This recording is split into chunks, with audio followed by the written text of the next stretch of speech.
Eternal Father, I offer you the body and the blood.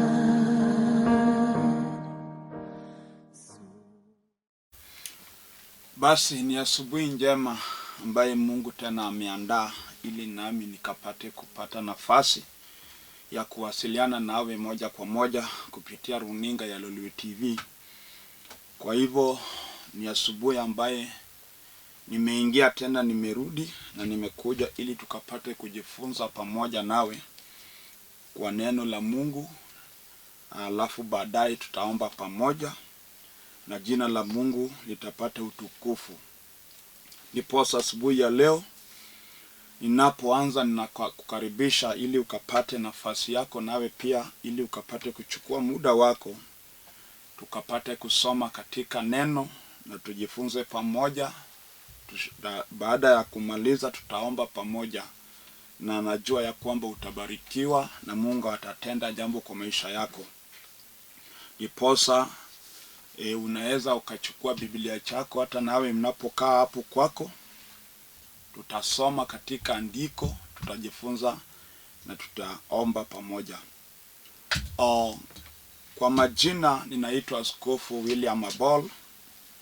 Mimi ni askofu wa kanisa ambaye inaitwa Abol Trinity.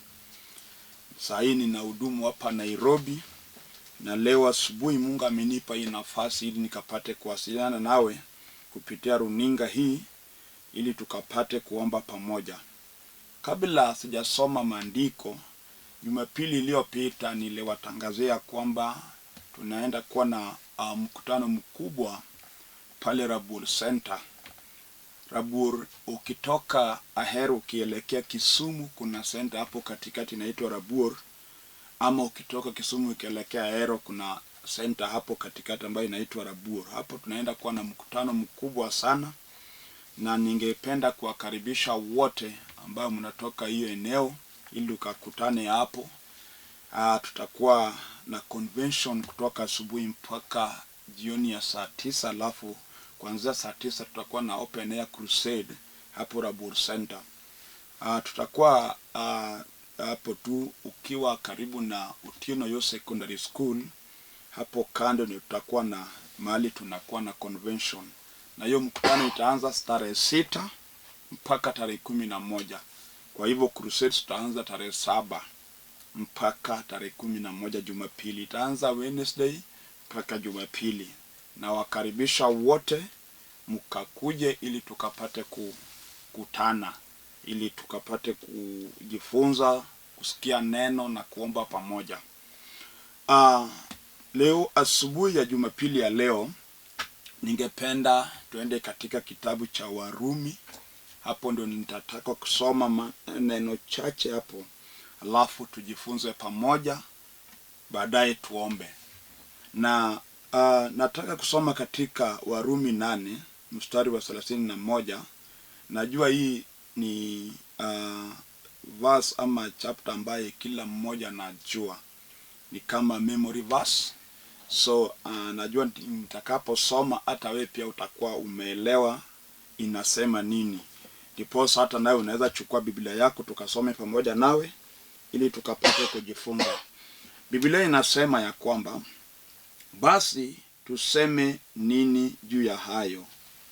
Mungu akiwapo upande wetu, ni nani aliye juu yetu?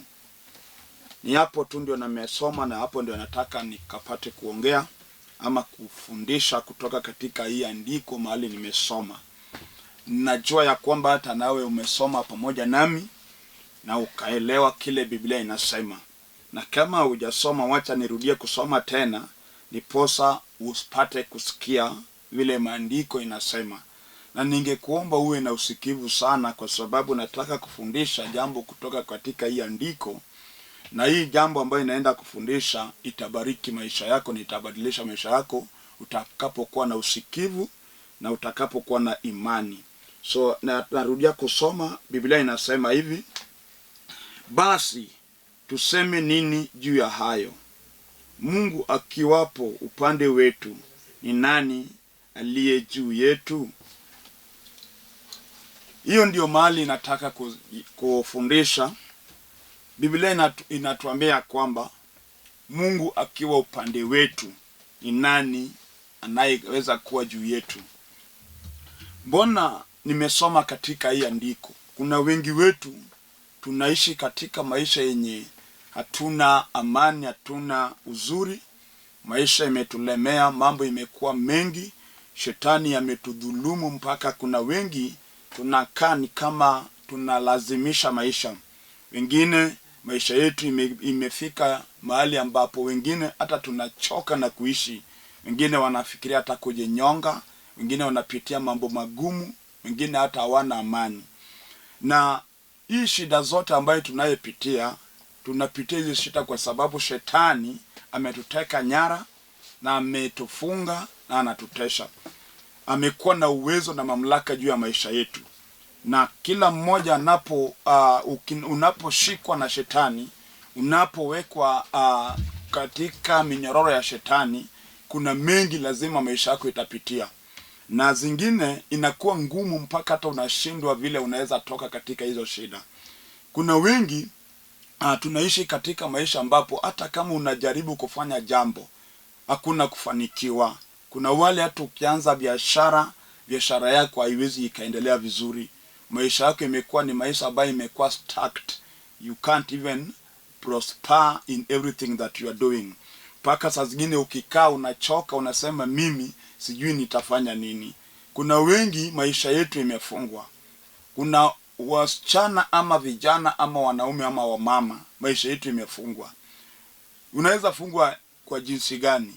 Labda wewe umesoma, uko na cheti, umesoma na hata ukienda mahali watu wanakuona ni kama mtu mwenye umesoma.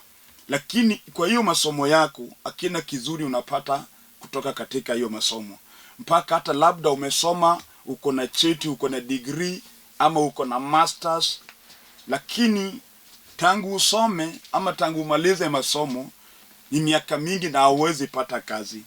Ukitafuta kazi haupati, maisha yako imekwama, kila kitu imekwama. Paka umeona ya kwamba uwezi ukapata chochote kizuri. Na leo hii hata ninaponena nawe, unaponitazama sahi, labda lose hope, ukaona ya kwamba hakuna kizuri inaweza toka katika maisha yako. Bali asubuhi ya leo nimesoma katika andiko, Biblia inatuuliza ya kwamba Mungu akiwa upande wetu, ni nani anaweza kuwa juu yetu? Ni shetani mgani anaweza kuwa juu yetu Mungu akiwa upande wetu? Ama ni shida gani ambayo inaweza ikatushinda Mungu akiwa upande wetu? Mbona tunateseka? Tunateseka sababu Mungu hajakuwa upande wetu. Tunateseka kwa sababu Mungu ametuacha. Tunateseka kwa sababu Mungu hajasimama na maisha yetu. Na mbona Mungu ametuacha? Mungu ametuacha kwa sababu binadamu tunapozaliwa, tunazaliwa tukiwa watenda dhambi. Na dhambi hututenganisha na Mungu wetu. Na Mungu anapotuacha, shetani anachukua nafasi hiyo ili atutese. Ndiposa unaweza ingia hata kwa boma fulani, unapata boma ambapo watu wamesoma katika hiyo boma, watu wako na cheti ya shule, lakini wale wako kwa hiyo boma wanaishi maisha ya shida, hawezi wakapata kazi, hakuna kitu kizuri wanaweza akaona, mpaka unaona hiyo boma imebaki nyuma kwa sababu shetani amefunga hiyo boma. Na kwa sababu gani hii shida imepata hii boma? Labda ukichunguza vizuri, utapata kunaye kitu ilitendeka ambayo ilipaya shetani nafasi ya kushika hiyo boma na kutesa watu wanaozaliwa katika hiyo boma. Kuna boma zingine unaweza pata hata baba alifanya jambo ama babu alifanya jambo, na hiyo jambo imebaki kidhuru kila mmoja ambaye amezaliwa katika hiyo boma. Mpaka unaweza pata kuna boma wasichana, ukizaliwa hapo kama wewe ni msichana, kuolewa inakuwa shida. Ukichunguza vizuri utapata hata shangazi yako hakuolewa, dada yako mkubwa hajaolewa, na wewe pia unapokuwa mkubwa, ukitaka upate nyumba yako, ukijaribu inaharibika tu. Ukipata mtu mnaongea, mnapanga, inapofika wakati hata kama ni harusi inavunjika. Mpaka hata labda sasa nikinana nawe unaishi peke yako, labda uko na watoto wawili ama watatu, Unajua kuna shetani inaweza fanya msichana unapata mtoto na mtu na nakuacha. Mpaka hata sasa ninaponena, labda naongea na wewe unaomeketi pale, lakini uko na watoto watatu na kila mtoto ana baba yake. Na wote uliozaa nao walikuja ni kama wanataka kukuoa. Paka mkaelewana, mkapendana, mkapanga. Lakini kwa sababu ulizaliwa kwa boma ambayo kuna kitu ilitendeka ambayo inasimama mbele ya wasichana ili wasiolewe. Hii kitu imekusumbua na imekutesa mpaka saa hii nikiongea. Hata kwa roho yako umekataa, hata umesema ya kwamba wewe sasa mambo ya kuolewa hautaki. Kwa sababu umejaribu na imeshindikana. Leo hii nimekuja na habari njema ya kwamba utakapokubali kwa Kristo Yesu, utakapomkaribisha katika maisha yako, utakapomchukua kama mwokozi wa maisha yako, huyo Yesu Kristo atakufungua katika hiyo minyororo ambayo imekufunga. Juu Biblia inatuuliza ya kwamba Mungu akiwa upande wetu, nani anaweza kuwa juu yetu? Hata kama ni hiyo shida ya kutoolewa, haitakuwa juu yako utakapokubali Kristo. Juu labda umeteseka mpaka umelea, umeaibika, umetokanwa, umeitwa majina yote, mpaka hata watoto ambayo wamezaliwa nyuma yako wamekudharau katika hiyo familia, mpaka hata hauna sauti. Yani umebaki ni kama wewe si binadamu. Hata unapoenda family meeting, yani huwezi ongea kwa meeting sababu kile inakufanya imefanya umedharauliwa. Lakini ni binadamu ndio wamekudharau. Mungu wetu hajakudharau. Ndio sababu analeta ujumbe kupitia runinga, ili ukisikia na ukiamini kwa Kristo Yesu, Mungu akukomboe na akuweke huru na kutendee kinachofanya watu wanakucheka. Biblia inasema ya kwamba tuseme nini kwa hayo? Mungu akiwa upande wetu, nani anaweza kuwa juu yetu? If God is for us, who can be against us? Hata kama ni shetani mwenyewe ameinuka kwa ajili ya maisha yako ama kwa ajili ya baraka yako. Kuna wale walianza vizuri sana hata kwa maisha, walifanikiwa, walikuwa na mali, walikuwa naishi maisha mzuri, lakini shetani alipokuja aliharibu kila kitu. Mpaka saa hii ninapoongea nawe unaishi maisha ya umaskini, maisha ya kuombaomba, maisha ya kusaidiwa, na wewe ndio ulikuwa ukisaidia watu.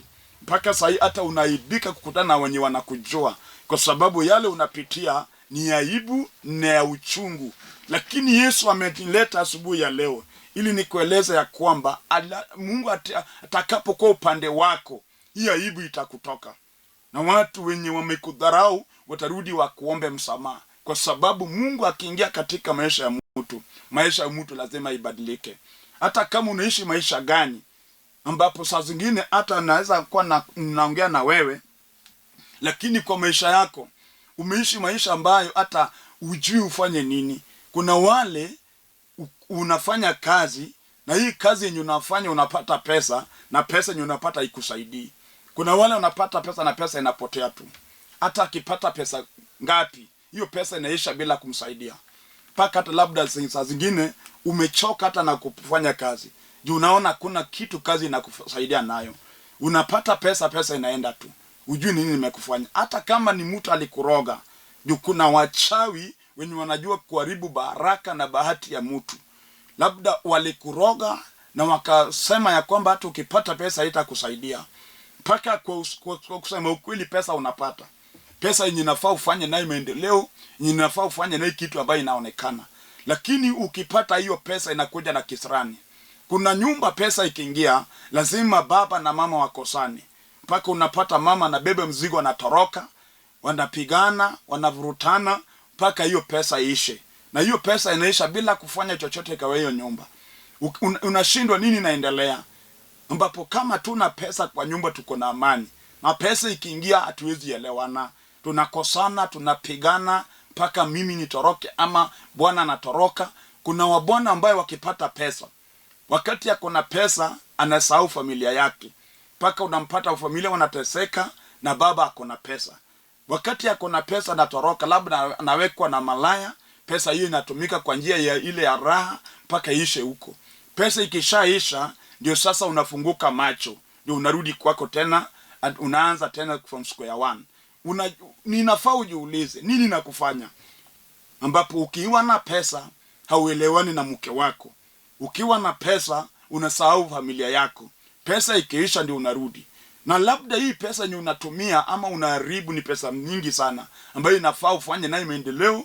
Uko na bibi, uko na watoto wenye wanahitaji kwenda shule, wanahitaji waishi maisha mzuri, lakini shetani mwenye anaishi kwa maisha yako amekufanya ukipata pesa, hiyo pesa unatumia kwa raha, inaisha kwa raha, unabaki maskini. Mpaka hata wengine wamekodesha manyumba ya pesa mingi sana, na hizo nyumba wamekodeshea malaya tu, lakini familia yao wanaishi kwa maisha ambayo haifai, kwa sababu shetani amewafunga. Umejaribu kutoka kwa hiyo hali na imeshindikana. Leo hii ninakuambia ya kwamba Biblia inatuambia kwamba Mungu akiwa upande wetu, hakuna yeyote ambaye anaweza kuwa juu yetu. Hata kama umefungwa kwa hiyo njia, pesa yako inaenda kwa njia ambayo haikusaidii. Unafanya kazi na unaishi ni kama ufanyi kazi. Watoto wako wanateseka, wewe unaishi maisha ya umaskini, pesa inaisha tu kwa mikono. Leo hii nimeleta Kristo Yesu. Utakapokubali na useme Kristo nikomboe, utakombolewa katika hiyo hali. Hata kama wewe ni mwanamke, unaishi katika maisha yenye hata hauna amani. Kuna mwanamke anaishi na bwana na anakaa kama mjane, ni kama hana bwana. Anafanya kazi yenye haifai na yeye ndio watoto wake wakule, na bwana yake yuko. Labda bwana yake ameingilia usherati na ulevi, anakunywa, anafanya hizo mambo yake mpaka anasahau hata kulipa rent. Hata watoto vile wanaenda shule hajui. Kuna baba hata hajui mtoto anavaa nguo aina gani. Yeye yake ni kupata pesa kwenda kwa raha. Mpaka mama unaishi ni kama mjane, ni kama hauna bwana, mpaka unatusiwa hata na jirani wanakuongelesha vibaya. Imekuwa ibu kubwa kwako, mpaka unaona ya kwamba sasa wewe haufai. Leo hii nakwambia kwamba hata kama ni hiyo hali ndio unaishi, bado kuna tumaini kwa Kristo Yesu. Anaweza akapanguza machozi, anaweza akakurudishia tumaini, na anaweza kukurudishia jina lako. Hata kama umeaibika, umeteswa, watu wamekudharau, Yesu Kristo mwana wa Mungu hajakudharau, na baada anaweza akakukomboa. Kile nataka kwako ni kwamba ukumkubali. Tunateseka lakini tumekataa kukubali Kristo. Tunataka maombi lakini kwa Kristo tumekataa kukubali. Wengi wetu tunataka tuombewe ili tuone miujiza, ili Mungu atutendee jambo, lakini tumekataa kukubali Kristo kama mwokozi. Lakini ukitaka kitu kutoka kwa Mungu, step 1, kubali Kristo. Juu yeye ndiye alitumwa ili atukomboe katika minyororo ya shetani.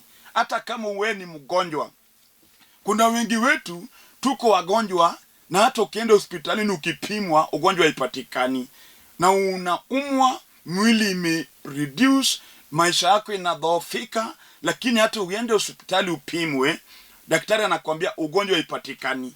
Mpaka hata sasa ninapoongea labda umelala pale kwako, lakini maisha yako uko mgonjwa, maisha yako inadhoofika, haujui utafanya nini.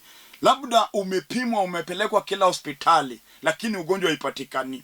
Asubuhi ya leo neno ambayo ninayohubiri inabeba uhai. Utakaposikia na ukubali, kunai nguvu za uponyi itapitia hii runinga na utapona mahali umelala. Hata kama umejaribu kwenda kwa waombaji, wamekudanganya, wamechukua mali yako, wanakuombea lakini hakuna mabadiliko, kubali neno na utapona. Kubali Kristo na utapona. Biblia inatuambia kwamba Mungu akiwa upande wetu, ni nini inaweza kuwa juu yetu? Ni nani anaweza kuwa juu yetu? Ni shida gani ambayo inaweza akashinda Mungu wetu? Ni magonjwa gani inaweza shinda Yesu kuponya? Hata kama ni mapepo ya majini, umetumiwa, ukilala usiku unaota ndoto chafu, mapepo yanakunyonga, wengine wanalala na wewe, wengine wanakunyonga usiku, mpaka umejaribu kwa waganga imeshindikana, waumbaji wameomba lakini hujapata mabadiliko. Leo nimeleta Kristo. Utakapokubali na ukaribisha Kristo kwa maisha yako, mapepo yatatoka kwa maisha yako na utapona. Hata kama ni kisirani ambayo imeingia katika ndoa, kuna ndoa nyingi sasa imejaa visirani, watu wanakosana, hakuna mapenzi, watu wanavutana mpaka hata bibi anaua bwana yake. Mara mingi tumesikia vile bibi wanaua bwana, bwana unaua bibi. Na wale wanauana ni wale walioana wakipendana. Lakini shetani ameingilia ndoa, Mpaka saa hii wengi tunaishi kama yani watu wanaishi ni kama wanalazimisha ndoa. Si ile ndoa ya upendo yenye kila mtu anapenda mwenzake. Watu wanaishi, wengine wanaishi kwa sababu walizaa. Bibi anasema ya kwamba ninaishi tu kwa sababu ya hao watoto wangu. Si ati naishi kwa sababu napenda huyo bwana, ni kwa sababu nilizaa naye. Ndio sababu ninaishi kwa hii nyumba.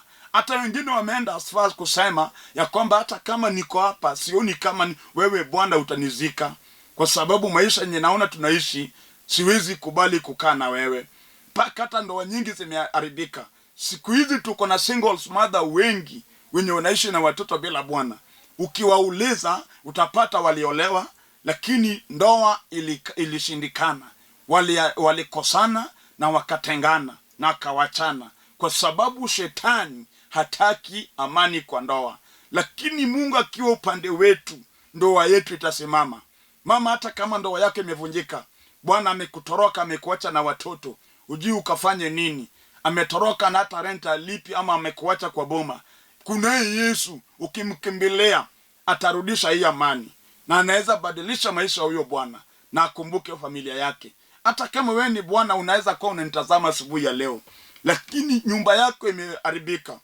Kunaye wa bwana hawana amani na bibi yao. Bibi amegeuka, amekuwa mtu mwingine, hasikii, ameingia usherati, anatembea na watu wengine nje, hakuna kitu anakufaidia nayo, ni vita na kuvurutana, mpaka umechoka na huyo bibi. Labda ukioa bibi na kutoroka. Kuna wengi tunaoa, unaoa, unaishi tu vizuri na bibi yako, hauna shida naye, lakini haishi. Mara amekimbia ameenda, mara ametoroka ameenda, na akitoroka anatoroka na mali yako, anatoroka na pesa yako, mpaka bibi ndiye amefanya ukao maskini. Kwa sababu ukipanga anaharibu. Ukiwa na pesa anatoroka nayo. Ukinunua mali ya nyumba anabeba, anatoroka nayo. Na hii imefanya mpaka hata sasa umechoka na umekataa ya kwamba utaishi peke yako. Wacha nikwambie, mpango ya Mungu si ati bwana aishi peke yake. Biblia inasema ya kwamba Mungu akasema si vizuri mwanaume kukaa peke yake.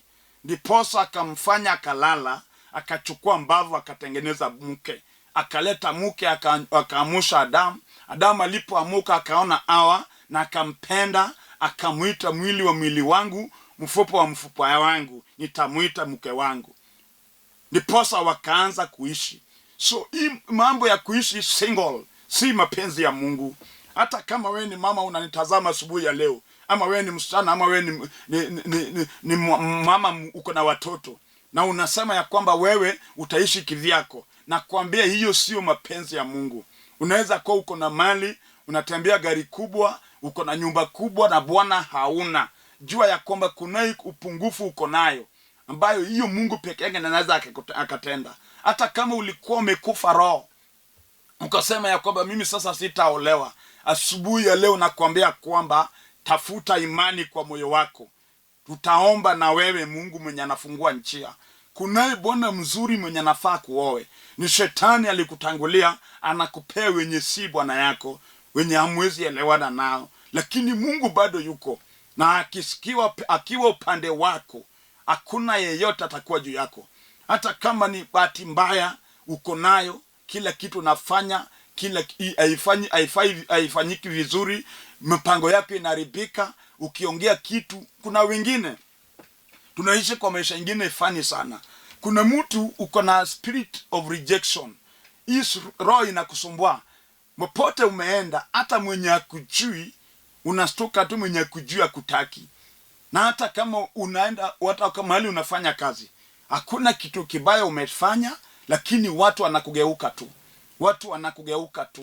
Watu wanakugeuka mpaka hata unashindwa nini na kufanya. Na hii kitu imekufuata kila mahali unaenda.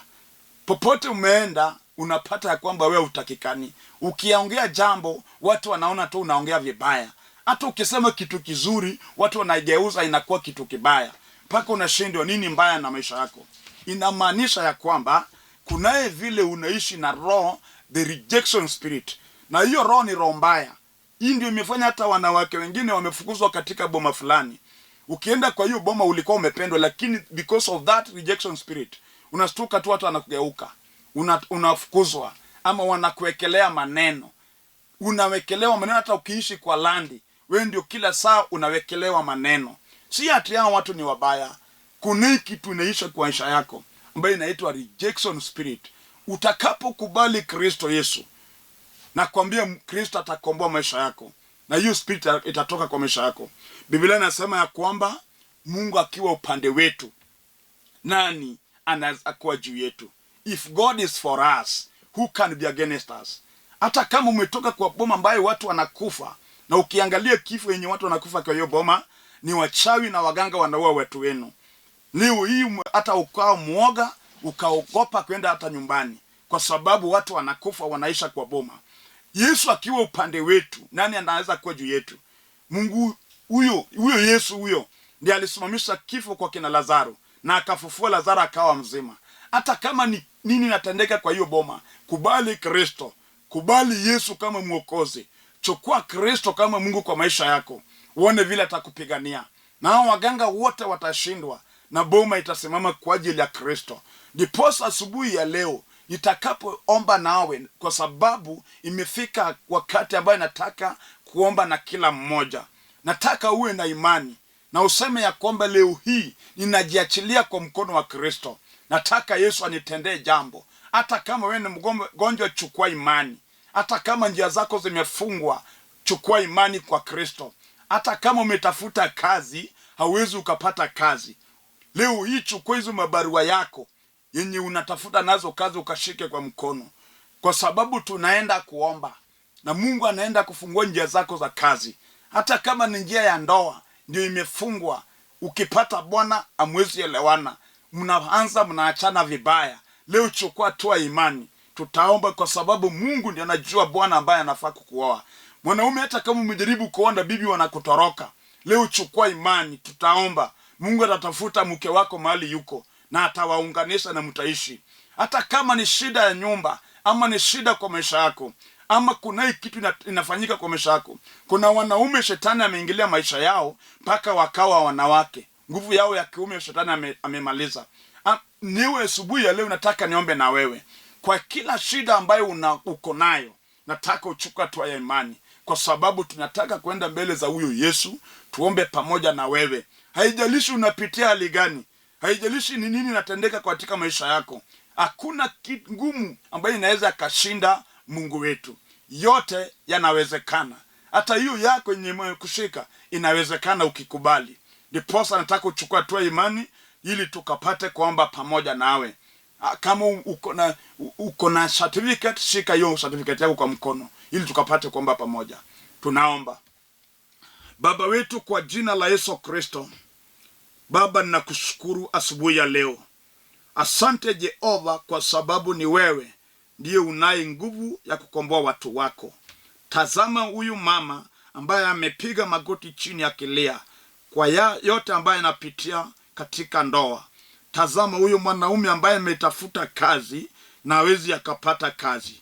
Huyu mzee ambaye anaomba kwa ajili ya watoto wake. Shetani amefunga watoto wake, wengine wameingia kwa ulevi na usherati. Boma imeharibika. Mfalme amepiga magoti akiomba kwa ajili ya boma yake. Nyosha mkono wako, guza huyu mzee, guza huyu mama, guza huyu kijana ambaye anaomba, huyu msichana ambaye amepiga magoti chini, hata huyu mwanafunzi Jehova ambaye anaomba kwa ajili ya mtihani ambaye anaenda kufanya. Ukampatie maarifa ili anapoenda kufanya mtihani, mfalme akapate kupita. Ninafunika watu wako na damu ya Kristo Yesu. Ninakemea shetani, wero chafu, rejection spirit, I rebuke you in the name of Jesus. Ninakemea kila roho ambayo imefunga watu wako. Achilia nguvu zako katika maisha ya kila mmoja. Jina lako liinuliwe o Jehova, kwa sababu unatenda makuu katika maisha ya watu wako. Na kutukuza kwa sababu wewe ni Mungu. Jina lako lipewe sifa, na ni kwa jina la Yesu Kristo nimeomba na kuamini. Amen. Basi nimeshukuru Mungu ambaye tumeomba pamoja. Nataka uwe na imani ya kwamba imetendeka vile tumeomba. Hata kama ilikuwa kitu kigumu kiasi gani, kwa Mungu inawezekana. Chukua hatua imani, tafuta kanisa mahali injili ya Yesu Kristo inahubiriwa. Ingia pale, utapata mchungaji mwenye atakuelekeza na atakufundisha ili ukapate kuelewa wokovu ni nini. na utembee na neno, na utaona njia zako zikifunguka na maisha yako itabadilika. Ndiposa chukua hii hatua, tafuta kanisa mali wanahubiri Kristo Yesu. Ingia pale, utapata wachungaji wenye watakufundisha. Na maliza nikirudia jina yangu, naitwa Askofu William Abol. Mimi ni askofu wa kanisa inaitwa Father Wilson Ministry. Sasa ninaishi hapa Kibera, Nairobi Olympic, na hapo Kibera ndio mali niko na kanisa mali na hudumu. Ninakaribisha wote, ukiwa Nairobi unataka kuja mali na hudumu, ukifika town enda pale railways, chukua gari namba 8, shuka Olympic stage. Ukifika Olympic stage ama Olympic primary, piga namba zangu ambazo ziko kwa screen, nitakuelekeza vile utafika mali niko. So kuja tu mpaka Olympic primary ama Olympic stage, piga hizo namba, nitakuelekeza vile utafika kanisani. Na ukiwa pale Kayole tuko na kanisa hapo. Ukiwa unaishi area hiyo, unaweza nipigia nikuelekeze kwa pastor ili uende kwa church hapo. Tuko na kanisa hata Dandora. Ukiwa sehemu za Siaya, tuko na kanisa pale Uganya Sega, tuko na kanisa Ngia, tuko na kanisa Sembo Yude, tuko na kanisa Imbo Usenge, tuko na makanisa sehemu tofauti tofauti. Ukipika nitakuelekeza. Na vile nilisema nikianza, tuko na crusade kubwa hapo Raburta kuanzia tarehe 6 mpaka tarehe 11 Desemba, na wakaribisha wote wale wako eneo hiyo, kiwa area Kisumu, Nyakacha ama Kano hiyo area, na tunakuja na crusade kubwa hapo sana, na nawakaribisha tukutane hapo kuanzia tarehe 7 mpaka tarehe 11. Namba yangu ya simu ni 0721280025. Airtel number 0782495083. Mpaka Jumapili ijayo. Shalom.